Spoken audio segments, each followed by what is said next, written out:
पारा शिक्षकों के मानदेय में हर साल 10% वृद्धि की जाएगी। पारा शिक्षकों को 4 बार लिखित परीक्षा पास करने का अवसर मिलेगा। आकलन परीक्षा पास करने के लिए सामान्य श्रेणी के पारा शिक्षकों को 40% और रिजर्व श्रेणी के पारा शिक्षकों को 30% अंक लाना होगा। मंगलवार को शिक्षा मंत्री जगन्नाथ महतो और पारा शिक्षक प्रतिनिधिमंडल की बैठक हुई, जिसमें प्रतिनिधिमंडल की ओर से ड्राफ्ट पारा शिक्षक नियमावली पर आपत्ति दर्ज की गई,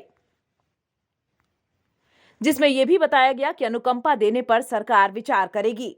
साथ ही बताया गया है कि नई नियमावली को 20 दिसंबर को कैबिनेट में पास किया जाएगा। वहीं नियमावली 29 दिसंबर से लागू होगी। मंत्री ने आश्वासन देते हुए कहा कि पारा शिक्षकों पर चल रहा केस सरकार वापस लेगी। पिछले सप्ताह पारा शिक्षक प्रतिनिधिमंडल और शिक्षा मंत्री की बैठक हुई, जिसमें शिक्षा मंत्री ने स्पष्ट कहा कि राज्य के पारा शिक्षक स्थायी नहीं होंगे। हालांकि प्रशिक्षित पारा शिक्षक और अप्रशिक्षित पारा शिक्षकों के मानदेय में वृद्धि की बात की गई। मंत्री ने प्रतिनिधिमंडल को जानकारी दी थी कि पात्रता परीक्षा शिक्षकों को पास करनी होगी, जिसके बाद से पारा शिक्षक संघर्ष मोर्चा की ओर से राज्य में आंदोलन की बात कही जा रही है।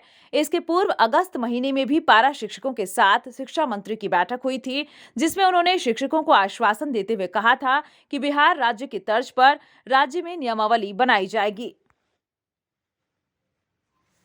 एकीकृत पारा शिक्षक संघर्ष मोर्चा ने जिला इकाइयों से ड्राफ्ट नियमावली पर फीडबैक लिया, जिसके बाद मोर्चा ने स्पष्ट कर दिया है कि उन्हें हर हाल में वेतनमान चाहिए। सरकार बिहार की तर्ज पर नियमावली लागू करे, मानदेय बढ़ाने के निर्णय से संतुष्ट नहीं है। पारा टीचर का समस्या हुआ है, हम लोग हल करने का प्रयास किया है और जितना हो पाया है उसको किए हैं, और जो बाकी रहेगा हम लोग उसका दरवाज़ा खुला करते रहेंगे। टेट पास हो नॉन टेट हो, कोई एक दिन का मामला नहीं है, उसका दरवाज़ा खुला है।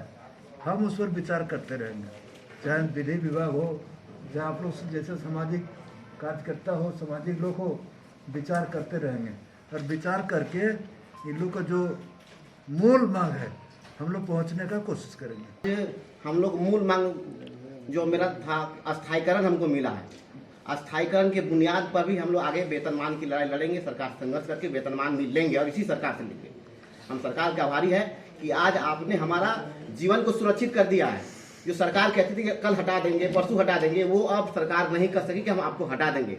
अब सरकार का जितना भी खर्च होगा हमारे मत पे, वो सरकार अब व्यय करेगी।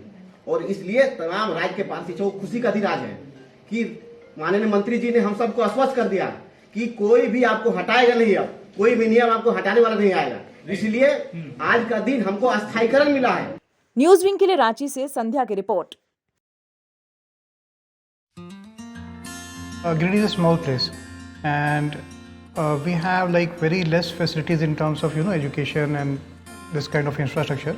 It came to our mind that basically there should be good opportunities for the students of Giridih, those who are leaving the town and going outside for studies, their higher studies and their education. I wanted my son to start with the coding classes, so I researched it online. I got through all the reviews and everything. Then I got in touch with the White Hat representatives, and I was very happy with the progress and all how he was doing.